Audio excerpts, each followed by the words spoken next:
ഇപ്പോൾ കേരളത്തിൽ നടന്നുകൊണ്ടിരിക്കുന്ന വിഷയങ്ങളെ കുറിച്ച് ഞാൻ പ്രത്യേകിച്ച് പറഞ്ഞു തരേണ്ട കാര്യങ്ങളില്ല നിങ്ങൾക്ക്. കാരണം നമ്മുടെയൊക്കെ വിരൽത്തുമ്പിൽ നമ്മുടെ കൺമുന്നിലൊക്കെ പല കാര്യങ്ങളും നിലവിൽ നടന്നുകൊണ്ടിരിക്കുന്നുണ്ട്. അതിന്റെ ഒരു ഫലസൂചിക എന്ന് പറഞ്ഞിട്ട് കുറെ പേര് ഇങ്ങനെ പട്ടിക തയ്യാറാക്കിയിട്ടുണ്ട്. ഇത്ര വർഷത്തിൽ ഇത്ര സംഭവം നടന്നിട്ടുണ്ട്, ഇത്ര വർഷത്തിൽ ഇത്ര സംഭവം നടന്നിട്ടുണ്ടെന്നൊക്കെ പറഞ്ഞു ഇതൊക്കെ ഒരു രാഷ്ട്രീയവൽക്കരിച്ച് പൊളിറ്റിക്സ് സംസാരിച്ചതെല്ലാം വഴിതിരിച്ചു വിടുന്ന പോലത്തെ ഒരു സംഭവം നിലവിൽ നടന്നുകൊണ്ടിരിക്കുന്നുണ്ട്.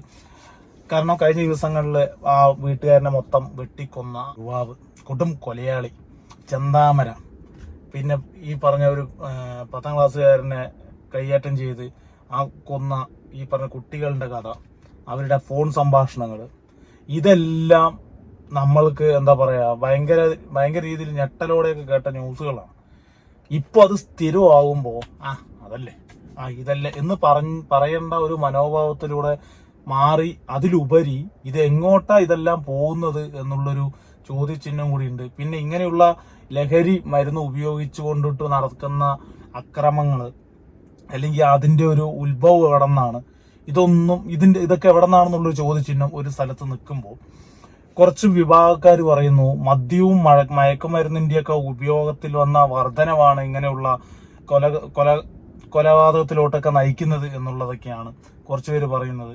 കുറച്ചു പേര് പറയുന്നു സിനിമയിലൂടെ ഇൻഫ്ലുവൻസ് ചെയ്തുകൊണ്ട് മാർക്കോ പറഞ്ഞ പോലെയുള്ള വയലൻസ് സിനിമകളൊക്കെ കണ്ടതിന് ശേഷമാണ് ഇങ്ങനെയുള്ള വയലൻസിലൂടെ ആൾക്കാർ കടന്നു പോകുന്നത് എന്ന് പറഞ്ഞ് കുറച്ചു പേര് നിൽക്കുന്നുണ്ട്. നിങ്ങളുടെ അഭിപ്രായം എന്താണ്?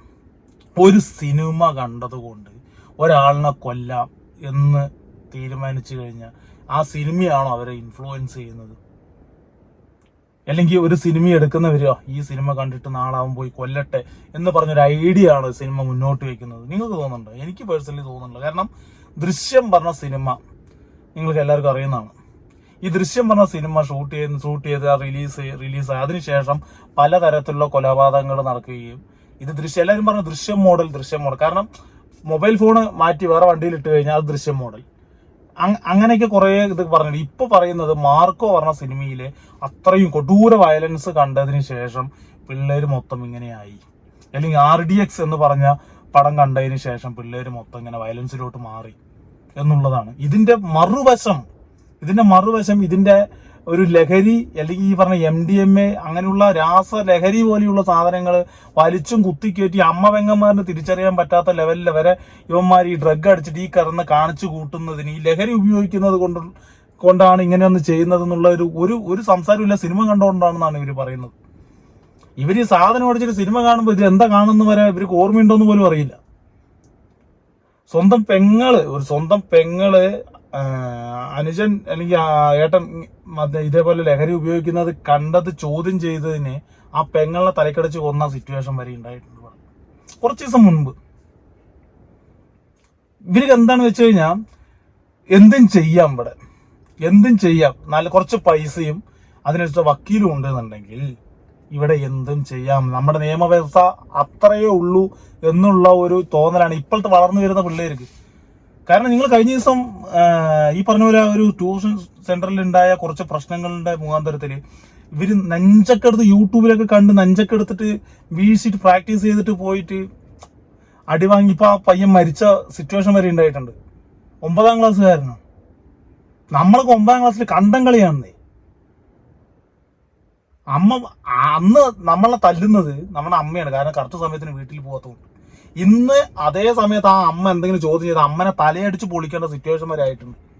ആരാണ് കാരണം? സിനിമയാണോ? അല്ലെങ്കിൽ ആരാണ് കാരണം? ലഹരി പദാർത്ഥമാണോ? നിങ്ങൾ തന്നെ പറ. ഇത് ഇപ്പൊ ഒരു ന്യൂസ് വന്നിരിക്കും. ഞാൻ അതാ പറഞ്ഞത്, ഇപ്പൊ ന്യൂസ് വന്നിരിക്കും. മാർക്കോയ്ക്ക് വിലക്ക്, TV ചാനലുകളിൽ പ്രദർശിപ്പിക്കരുതെന്ന് സെൻസർ ബോർഡ് മേധാവി. OTT പ്രദർശനം തടയണമെന്ന് നദീം തുഫേൽ കേന്ദ്രത്തിന് കത്തയച്ചു. ഇതാണ് അതിന്റെ അടുത്തത്. അതിന്റെ ഷെരീഫ് മുഹമ്മദ് പറഞ്ഞ പ്രൊഡ്യൂസർ, വയലൻസ് കുറയ്ക്കും, മാർക്കോ അക്രമം പ്രോത്സാഹിപ്പിക്കാൻ ഉദ്ദേശിച്ചെടുത്ത സിനിമയല്ല, ഇനി മുതൽ വയലൻസിന്റെ തീവ്രത കുറയ്ക്കും എന്ന് പറഞ്ഞ് നമ്മുടെ ഈ പടത്തിന്റെ പ്രൊഡ്യൂസർ വരെ പറഞ്ഞു. എന്താണ് ഇവിടെ നടക്കുന്നത്? കഴിഞ്ഞ ദിവസം മുഖ്യമന്ത്രി നിയമസഭയിൽ പറയണു, മോനെ ആവേശം സിനിമയിൽ മോനെ വിളിച്ച ഡയലോഗ്, ആ ഡയലോഗ് കേട്ട് കുറെ പിള്ളേർ ഗുണ്ടകളുടെ അടുത്ത് പോയി എന്നൊക്കെയാണ് പറയുന്നത്. എത്രത്തോളം വാസ്തവം ഉണ്ടെന്നൊന്നും അറിയില്ല. മുഖ്യമന്ത്രി പറഞ്ഞ അറിവാണ്. മുഖ്യമന്ത്രിക്ക് എവിടെ നിന്നാണ് ഇത്രത്തോളം റിപ്പോർട്ട് കിട്ടിയെന്നറിയില്ല. അങ്ങനെയാണെന്നുണ്ടെങ്കിൽ ആ ഗുണ്ടാ തലവനെ പിടിച്ച് വരണ്ടേ. ഇതൊക്കെയാണ് ഇവിടുത്തെ അവസ്ഥ. നടക്കുന്നതൊന്ന്, പറയുന്നതൊന്ന്, ചെയ്യുന്നതൊന്ന്. ഈ പറഞ്ഞ കുടുംബത്തിലുള്ള എല്ലാവരിനെയും, അനുജനെയും മുത്തശ്ശനെയും ചെറിയച്ഛനെയും കാമുകിനെയും അമ്മനെ വരെ തലക്കടിച്ച് വീഴ്ത്തി കൊലപ്പെടുത്തിയിട്ട് അതിന്റെ എല്ലാം പോകുന്നത് അവൻ എന്തിനു ചെയ്തു, എന്താണ് അവന്റെ മോട്ടീവ്, എന്താണ് ഇതിന്റെ പുറകിൽ വേറെ ആരെങ്കിലും ഉണ്ടോ, ഇങ്ങനെയുള്ള സംഭവങ്ങളൊന്നും അന്വേഷിക്കാതെ അവൻ സിനിമ കണ്ടിട്ടായിരിക്കും തലയടിച്ച് പോയി. മാർക്കോ സിനിമ അങ്ങനെയാണ്, അല്ലെങ്കിൽ മാർക്കോ സിനിമ ഇങ്ങനെ. ഇതാണോ ശരിക്കത്തെ പ്രശ്നം? ലഹരി കാരണം ആ 10ാം ക്ലാസ്സിൽ പഠിക്കുന്ന 7ാം ക്ലാസ് 8ാം ക്ലാസ് എന്തൊരു പ്രശ്നം ഉണ്ടായിട്ട് ആ HMന്റെ റൂമിൽ ഇരുന്നിട്ട് ആ ഒരു പയ്യൻ പറയണത് കേട്ടു. ഈ സാറിനെ വെളിയിൽ കിടന്ന് ഞാൻ അടിച്ചു കൊല്ലുന്നെന്തോ സാറിന് പറയണ വാക്കാണത്. എന്നിട്ട് വിദ്യാഭ്യാസ മന്ത്രി പറഞ്ഞതെന്താണ്, ആ വീഡിയോ എടുത്ത് സമൂഹ മാധ്യമത്തിൽ പ്രദർശിപ്പിച്ച അധ്യാപകനെ സസ്പെൻഷൻ വേണം, അധ്യാപകന് നിയമ നടപടികൾ സ്വീകരിക്കണം. എങ്ങനെയുണ്ട് അല്ലേ? പണ്ട് കാലം ഇപ്പോഴത്തെ പിള്ളേരുടെ ഒരു മെന്റാലിറ്റി അങ്ങനെയാണ്. എന്താണ് നമ്മുടെയൊക്കെ 90s കിഡ്സ് ഒക്കെ പഠിക്കുന്ന സമയത്ത് നമ്മൾ ഈ സമയത്ത് ഇവര് ഇപ്പൊ ഈ പറഞ്ഞ പോലെ അടിയും ഒരുത്തനെ കൊല്ലേണ്ട സിറ്റുവേഷൻ വരെ ഉണ്ടാക്കുന്ന സമയത്ത് നമ്മൾ ആ സമയത്ത് പാടത്തും പറമ്പിലും അല്ലെങ്കിൽ അതന്നെയാണ്. കാരണം നമ്മുടെ ആ സിറ്റുവേഷൻ അങ്ങനെയാണ്. പക്ഷെ ഇപ്പോഴത്തെ സിറ്റുവേഷൻ ഇങ്ങനെയാണ്. ഇതൊക്കെ കാണുമ്പോൾ മദ്യവെച്ച് ലക്ക് കേട്ട് നടക്കണവര് തൊഴുതണം. അവരാകുമ്പോൾ അടിച്ച് ഫിറ്റായി കിടന്നെങ്കിൽ ഉറങ്ങും. ഇവിടെ ഇവർ അങ്ങനെയല്ല ചെയ്യുന്നത്. അടിച്ച് ഫിറ്റാക്കാൻ ഇനിയും വേണം. ഈ വലിച്ച് കയറ്റുമ്പോൾ ഇനിയും വേണം. ഉറക്കൂല്ല. മുന്നിൽ നിൽക്കുന്ന അമ്മയാണോ പെങ്ങളാണെന്നുള്ള ഒരൊറ്റ ബോധം പോലും ഇല്ലാതെ ഇങ്ങനെ കിടന്ന് കാണിക്കുന്നതിനെല്ലാം ഉത്തരവാദി സിനിമയിലൂടെയാണെന്നാണ് ഇവർ പറയുന്നത്. സിനിമ കണ്ടിട്ടാണ്, സിനിമയിൽ ഇതിലൂടെ പ്രോത്സാഹിപ്പിച്ചിട്ടാണ് ഇവരിങ്ങനെ കാണുന്നതൊക്കെയാണ് പറയുന്നത്. സിനിമ മുന്നിൽ വെക്കുന്ന ഒരു തീമുണ്ട്. ലഹരി പദാർത്ഥങ്ങൾ ഉപയോഗിച്ചിട്ടാണ് ഇത്രയും നാശനഷ്ടങ്ങൾ സംഭവിക്കുന്നത്. ഓഫീസർ എന്ന് പറഞ്ഞ സിനിമയില് അവര് തുടക്കം തൊട്ട് എഴുതി കാണിക്കുന്നത് അങ്ങനെയാണ്. ഇത് ഒരു തരത്തിലും ലഹരി പദാർത്ഥങ്ങളെ പ്രോത്സാഹിപ്പിക്കാൻ വേണ്ടിയല്ല എന്നുള്ളത്. ആ ലഹരി പദാർത്ഥങ്ങൾ ഉപയോഗിച്ചത് എങ്ങനെയാണ് ഡിഫക്റ്റീവ് എങ്ങനെയാണെന്നുള്ള കാര്യം അതിൽ കാണിച്ചു തരുന്നുണ്ട്.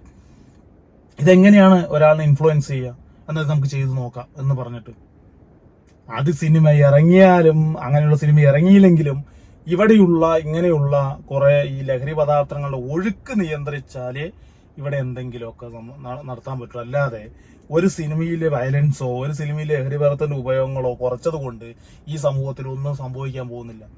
ഇത് എവിടെ നിന്നാണോ ഇതിന്റെ ഉറവിടം, ലഹരി പദാർത്ഥങ്ങളുടെ ഒഴുക്കിന്റെ ഉറവിടം എവിടെ, അത് കണ്ടെത്തി അത് ഇല്ലായ്മ ചെയ്താലാണ് ഇവിടുത്തെ പിള്ളേർ രക്ഷപ്പെടുള്ളൂ.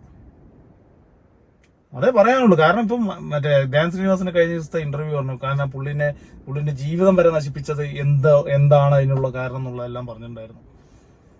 അതാണ് പറഞ്ഞത്. അല്ലാതെ ഒരു സിനിമ കൊണ്ട് ഒരാൾ ഇൻഫ്ലുവൻസ് ചെയ്യുമെന്ന് എനിക്ക് വിശ്വാസമില്ല. ഉണ്ടാവാം, പക്ഷേ ഒരു ഭൂരിഭാഗം ഇതേപോലെ ലഹരി